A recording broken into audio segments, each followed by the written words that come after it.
আহারে, এবছর বৃষ্টিটা যেন আমাদের সব স্বপ্ন ভাসিয়ে নিয়ে চলে গেল।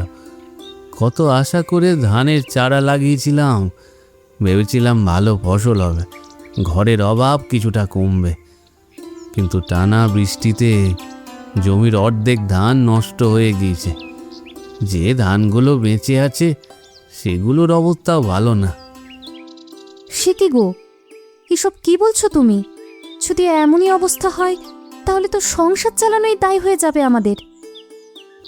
হ্যাঁ, ঠিকই বলেছ। ভোর থেকে সন্ধ্যা পর্যন্ত মাঠে খেটে যা আয় করি সেটা হাতে আসার আগেই যেন শেষ হয়ে যায়। কখনো চাল কিনি, কখনো ওষুধ কিনি, কখনো আবার ধার শোধ করতে হয়। মাসের শেষে হিসাব মিলাতে গেলে দেখি খালি ঘাটতি আর ঘাটতি। সন্তানদের মুখের দিকে তাকালে বুকটা আরও ভারী হয়ে যায়। ও মা, তোমাদের কথা শুনে আমারও খুব খারাপ লাগছে। কিন্তু আজকে দুপুরে আমরা কি খাবো? সকালে তো শুধু একটু নুন দিয়ে ভাত খেয়েছি, অনেকক্ষণ ধরে পেটে খিদেও লেগেছে। হ্যাঁ, কি আর করবো মা, এই ঘরে যা সামান্য একটু চাল আছে সেটা দিয়ে একটু পাতলা খিচুড়ি বানাবো ভাবছি। ডালও তো খুব বেশি নেই, তাই এই অল্প একটু দিয়ে রান্না করতে হবে, বুঝেছিস? তোদের পেট ভরবে কিনা জানি না, কিন্তু আজকে এটুকুই আমাদের ভরসা। ও মামা, অনেক দিন হয়ে গেল আমরা ভালো কিছু খাই না।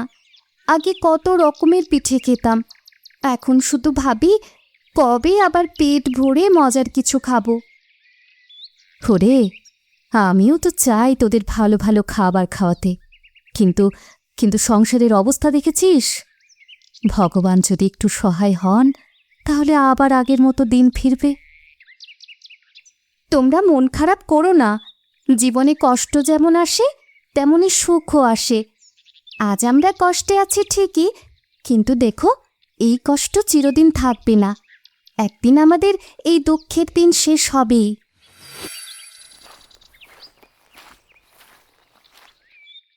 বাবা, একটু আমার পাশে বসবি?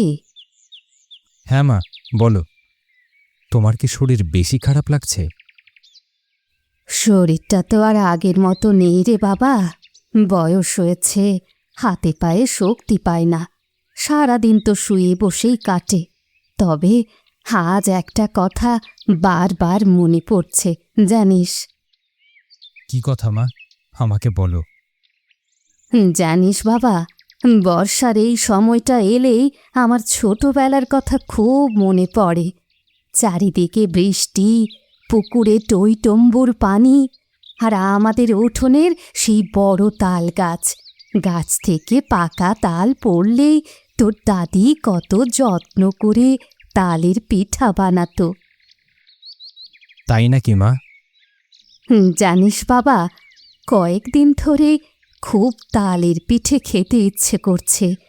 ভাবলাম তোকে বলবো কি বলবো না, শেষে মনে হলো নিজের ছেলের কাছে মনের কথাটা না বললে আর কাকে বলবো। মা, তুমি আমার বুকটা ভেঙে দিলে। কেন রে বাবা? কারণ তোমার এই ছোট্ট ছেলেটা তোমার স্বপ্ন পূরণ করতে পারছে না। ঘরে চাল নেই, বাজারে ধার বাড়ছে, কাজকর্ম ঠিকমতো হচ্ছে না। প্রতিদিন ভাবি কিভাবে এই সংসার চলবে, তার মধ্যে আবার তালের পিঠা। আরে পাগল ছেলে কোথাকার, আমি কি তোর কাছে কোনো বড় জিনিস চেয়েছি? আর না পেলেও আমার কোনো কষ্ট নেই বাবা। কষ্ট নেই বললেই কি আর কষ্ট থাকে না মা?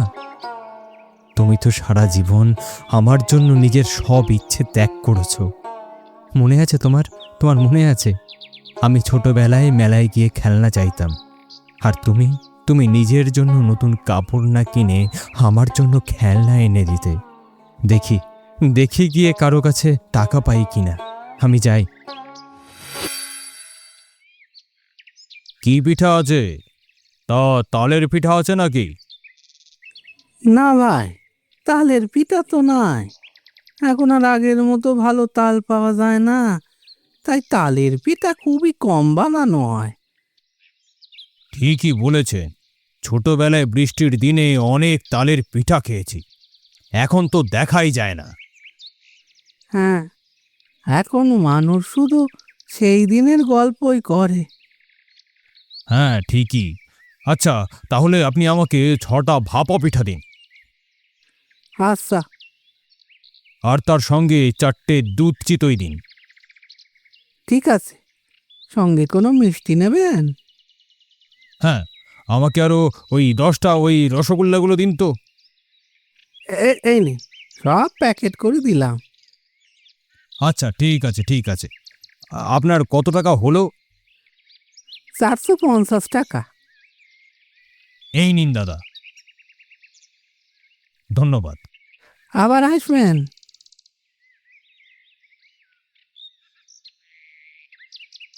আসুন ভাই, আসুন। কি দেব? অনেকক্ষণ ধরে দোকানটার দিকে তাকিয়ে আছি, গরম গরম পিঠের গন্ধে মনটা ভরে গেল।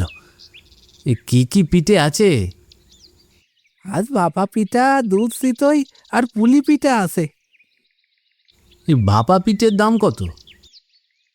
প্রতি পিস 20 টাকা। ও, দাম তো বেশ। হ্যাঁ ভাই, সব জিনিসপত্রের দাম বেড়ে গেছে, তাই পিঠার দামও একটু বেশি। বুঝলাম। আসলে আমার মেয়েটা কদিন থেকেই পিঠে খেতে চাইছে। বৃষ্টির দিনে ও বারবার বলছিল, বাবা পিঠে খেতে ইচ্ছে করছে। তাহলে কিছু নিয়ে যান না। ইচ্ছে তো অনেক, কিন্তু আমার কাছে মাত্র 30 টাকা আছে। এই টাকা দিয়ে বাড়ি ফেরার পথে কিছু নিত্য প্রয়োজনীয় জিনিসও কিনতে হবে। বুঝতে পেরেছি ভাই। আর চলি, আর একদিন টাকা হলে পিঠে নিয়ে যাবনি।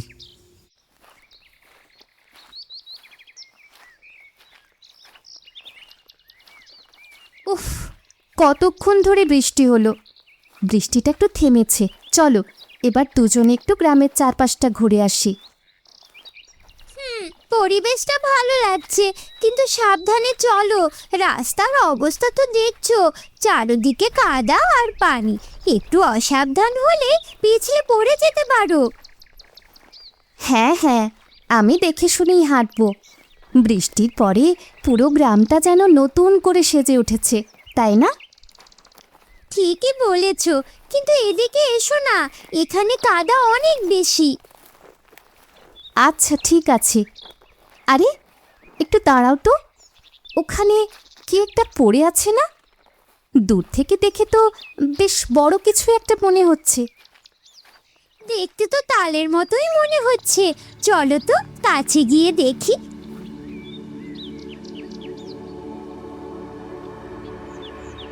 ওরে বাবা, এত বড় তাল! এত বড় তাল তো আমি জীবনে কখনো দেখিনি। এখন তো তাল পাওয়াই খুব বিরল, সেখানে এত বড় তাল কিভাবে আসলো? আরে আশেপাশেও তো কাউকে দেখছি না, আর তালের গাছটাও তো বেশ খানিকটা দূরে। সত্যি তো, মনে হচ্ছে গাছ থেকে পড়ে এখানে এসে আটকে আছে। কি সুন্দর চকচকে রং! আর দেখো, একদম নতুনের মতো লাগছে না? বৃষ্টির জলেও এতটুকু নষ্ট হয়নি। মনে হয় এটা খুব ভালো জাতের তাল। তোমার ভাগ্য ভালো যে তুমি খুঁজে পেয়েছো। জানো, অনেক দিন হলো আমাদের বাড়িতে তালের পিঠে বানানো হয়নি। আগে মা বানাতো, কি মজাই না লাগতো। তাহলে এটা বাড়িতে নিয়ে যাও, তোমার মা নিশ্চয়ই খুশি হবে। এত বড় তাল দিয়ে অনেক পিঠা বানানো যাবে। হ্যাঁ, মা তো কতদিন ধরেই বলছে ঘরে ভালো কিছু রান্না করার মতো উপকরণ নেই। এই তালটা দেখলে মা খুব খুশি হবে। যাও, তাড়াতাড়ি বাড়িতে নিয়ে যাও, আজ তোমাদের ঘরে নিশ্চয় আনন্দের দিন হবে। হ্যাঁ হ্যাঁ, আমি এখনই বাড়ি যাচ্ছি। মা এই তালটা দেখে কি বলে সেটা শোনার জন্য আমার আর অপেক্ষা করতে ইচ্ছে করছে না। আর মা পিঠে বানালে তোমাকে অবশ্যই দিয়ে আসবো। আচ্ছা ঠিক আছে। মা, ও মা, তুমি কোথায় আছো? তাড়াতাড়ি বাইরে এসো। দেখো দেখো, আজ আমি এমন একটা জিনিস নিয়ে এসেছি যেটা দেখলে তুমি নিজেও অবাক হয়ে যাবে। আরে কি হয়েছে রে, এমন চিৎকার করছিস কেন? কি এমন জিনিস এনেছিস যে এত উত্তেজিত হয়ে গেছিস? আগে তুমি এটা দেখো। এই যে দেখো দেখো, আমি একটা বিশাল বড় তাল নিয়ে এসেছি। গ্রামের রাস্তার পাশে পড়েছিল। আমি আর শিলা হাঁটতে বের হয়েছিলাম, হঠাৎ আমার চোখে পড়ল। ওরে বাবা, এ তো সত্যি অনেক বড় তাল। আমি তো আমার জীবনে অনেক তাল দেখেছি, কিন্তু এত বড় আর সুন্দর তাল আমি কখনো দেখিনি জানিস। আশেপাশে অনেকক্ষণ তাকিয়ে দেখলাম কেউ নেই, তাই আমি নিয়ে এলাম। খুব ভালো করেছিস, এত বড় তাল দিয়ে তো অনেক পিঠে বানানো যাবে। তাহলে বানাও, অনেক দিন পিঠে খাই না। আচ্ছা আচ্ছা ঠিক আছে, আগে একটা বড় দেখে ছুরি নিয়ে আয় তো। এত বড় তাল ছোট ছুরি দিয়ে কাটা যাবে না। থামো, আমাকে কাটার আগে আমার কথা শোনো। মা, মা, তুমি তুমি শুনলে? কি যেন কথা বলল? ঘরে তো আমরা ছাড়া আর কেউ নেই। হে ভগবান, আমিও তো স্পষ্ট শুনলাম রে, কিন্তু কিন্তু আওয়াজটা কোথা থেকে এলো বলতো? ভয় পেও না, আমি তোমাদের কোনো ক্ষতি করতে আসিনি। মা, আমার খুব ভয় লাগছে। মনে হচ্ছে আওয়াজটা এই তালের ভেতর থেকেই আসছে। হ্যাঁ রে, আমারও তো তাই মনে হচ্ছে, কিন্তু কিন্তু এটা কিভাবে সম্ভব বলতো? একটা তাল, সে কিনা আবার কথা বলতে পারে? আমি সাধারণ কোনো তাল নই, আমি তোমাদের অভাব দূর করতে এসেছি। মা, আমি কি স্বপ্ন দেখছি, নাকি সত্যি একটা তাল আমাদের সঙ্গে কথা বলছে? না রে মা, তুই স্বপ্ন দেখছিস না, আমিও সব শুনছি, কিন্তু এমন ঘটনা আমার জীবনে আমি কখনো দেখিনি রে। মা, যদি এটা কোনো খারাপ কিছু হয়? না রে না, কথাগুলো শুনে তো খারাপ কিছু মনে হচ্ছে না, বরং মনে হচ্ছে আমাদের সাহায্য করার জন্যই এসেছে। তোমরা অনেক কষ্টে জীবন কাটিয়েছ, তাই আমি তোমাদের সাহায্য করতে এসেছি। উমা, কথাগুলো শুনে কেন জানি আমার বুকের ভেতরটা কাঁপছে, আবার আশাও হচ্ছে জানো। হ্যাঁ রে, আমারও তাই হচ্ছে জানিস। তবে তবে ভয় না পেয়ে দেখি কি হয়। তাহলে কি আমরা তালটা খুলবো? হ্যাঁ রে হ্যাঁ, খুলবো। এত দূরে এসে আর পিছিয়ে গেলে হবে না। দেখি তো, দেখি এর ভেতরে কি রহস্য লুকিয়ে আছে। তুমি বিশ্বাস করবে কিনা জানি না, কিন্তু আজকে আমাদের বাড়িতে একটা অদ্ভুত ঘটনা ঘটেছে জানো। আমি নিজের চোখে না দেখলে কখনোই বিশ্বাস করতাম না। আমি আজকে একটা তাল পেয়েছি, ভারী অদ্ভুত। তালের ভেতর থেকে একটা আওয়াজ এলো। আওয়াজটা বলল, ভয় পেও না, আমি তোমাদের অভাব দূর করতে এসেছি।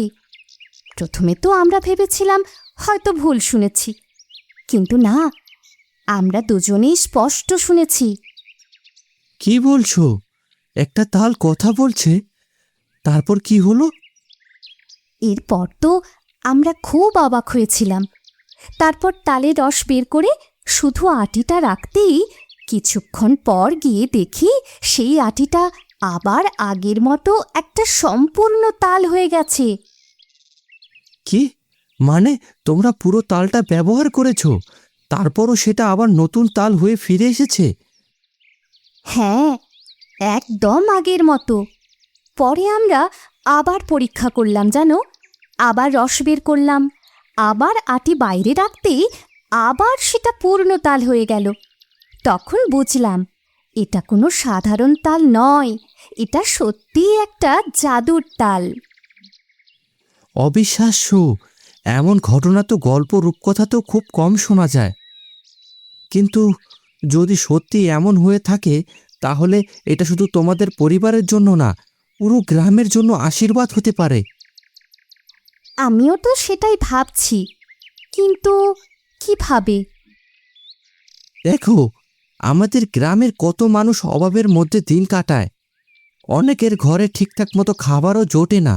যদি এই জাদুর তালটা বারবার ফিরে আসে, তাহলে আমরা এর রস দিয়ে প্রচুর তালের পিঠে বানাতে পারি। হ্যাঁ, সেটা তো পারি, কিন্তু তারপর আমাদের শুধু নিজেদের খাওয়ার জন্য পিঠে বানাবো না, আমরা গ্রামের মানুষের চাহিদাও মেটাবো। গ্রামের সবাইকে সাশ্রয়ী দামে বা প্রয়োজন হলে বিনামূল্যে পিঠা দিতে পারবো। আর যখন গ্রামের চাহিদা পূরণ হয়ে যাবে, তখন অতিরিক্ত পিঠা শহরে নিয়ে গিয়ে বিক্রি করব। শহরে বিক্রি করব? অবশ্যই, শহরের মানুষ তো গ্রামের খাঁটি তালের পিঠে খুব পছন্দ করে। যদি আমরা ভালো মানের পিঠে বানাতে পারি, তাহলে অনেক ক্রেতা পাবো। মানুষ দূর দূরান্ত থেকে কিনতে আসবে। কিন্তু এত পিঠে বানানোর উপকরণ, মানুষ, দোকান, এসব কিভাবে হবে? প্রথমে ছোট করে শুরু করব। আমরা গ্রামের কয়েকজনকে কাজে যুক্ত করব। কেউ পিঠা বানাবে, কেউ প্যাকেট করবে, কেউ বাজারে নিয়ে যাবে। এতে গ্রামের বেকার মানুষও কাজ পাবে। সত্যিই তো? তাহলে তো শুধু আমাদের পরিবার নয়, গ্রামের অন্য পরিবারগুলোরও উপকার হবে। যাই, আমি মাকে গিয়ে সব বলি। আচ্ছা যাও, আমি বাকি পরিকল্পনাগুলো করে ফেলি। মা, ও মা, আমি আজকে সোহেলের সঙ্গে জাদুর তালের ব্যাপারে অনেক কথা বলেছি। সে বলেছে এই তাল শুধু আমাদের পরিবারের জন্য না, পুরো গ্রামের মানুষের উপকারে আসতে পারে। তাই নাকি রে? তা কিভাবে শুনি? আমরা যদি বারবার তালের রস বের করে তালের পিঠা বানাই, তাহলে গ্রামের মানুষকে খাওয়াতে পারবো, আর অতিরিক্ত পিঠা বাজারে বিক্রি করতে পারবো।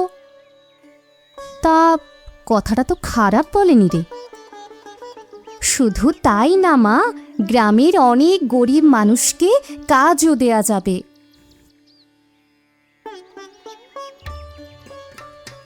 কি নিয়ে এত আলোচনা হচ্ছে? বাবা, তুমি শুনলে অবাক হবে। যদি সত্যিই এভাবে গ্রামের উপকার হয়, তাহলে অবশ্যই চেষ্টা করা উচিত। কিন্তু এত পিঠা বানাবে কি? গ্রামের মহিলারা সাহায্য করতে পারে। হ্যাঁ, আমিও তো সেটাই ভাবছিলাম। বাবারে, এই এত পিঠে আমি জীবনে কখনো একসাথে বানাইনি। জাদুর তাল না থাকলে এটা সম্ভব হতো না। আমি বাজারে নিয়ে যাচ্ছি। দেখো, সব বিক্রি হয়ে যাবে। শুধু বিক্রি না, আমি বিশ্বাস করি মানুষ আবারও অর্ডার দেবে।